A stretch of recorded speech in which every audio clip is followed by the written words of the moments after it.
Well, time now for a story about maybe the oddest obsession we have ever found, and I have to tell you, this is maybe my favorite about San Diego ever. You may have seen it. It happens to be one of the very first ones we did at NBC 739 in 1995. We couldn't have done it without the help back then of a very nice homeowner who said, yes, you can come in and I'll show you what's under my house.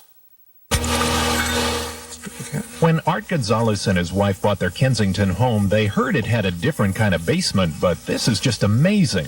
Down and down, still further go the steps into the depths of Havens Caves. We're just about at the first room coming up.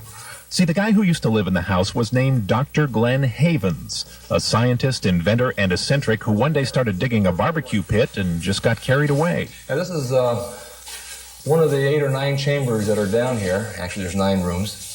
And 9 rooms. There's a chamber painted to resemble an undersea world of King Neptune with imaginary windows and what looked to be little concrete bleacher seats. This is where the king and the queen of the family sat and watched the festivities. Here's the playroom and saw the children at play. And there are other chambers with other thrones. For thrones for the kids. There's a dusty old ping-pong table and an abandoned refrigerator, but back in the 1950s and 60s, Havens Caves was a real neighborhood attraction in Kensington. And Glenn Havens, that's him, one time even hosted a wedding reception down here. See, this actually takes you to another chamber, another area. Think what you will of Dr. Havens. His tunnels and chambers are an incredible accomplishment. 100,000 tons of dirt, all of it hauled out by hand. Tight. So why did he do it? Well, he apparently just liked digging and loved to see the kids get such a kick out of it. So it was a hobby. He wasn't nuts. No, he wasn't nuts. Well, I don't think he was nuts.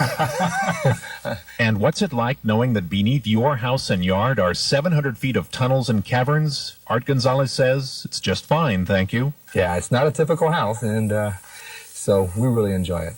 We really enjoy it, and we hope that our son Aaron grows up and enjoys it as well. One way or the other, Dad and Mom will have a lot to say about what's down in the basement and a terrific story to tell about San Diego. What a thing to see. And I still run across kids who are now, of course, all grown up, but they remember carrying out buckets of dirt, and maybe they'd get a penny a bucket to help out with this project. And I remember asking Mr. Gonzalez there about the engineering here. Is the house okay with all of this dirt removed under it? And he said, as I recall, he said, oh yeah, inspectors came and checked it out. There was another man, by the way, who also had this digging obsession up closer to San Diego State. His name was Young, and Young's caves have since been filled, or we would certainly try to check them out too, as a story about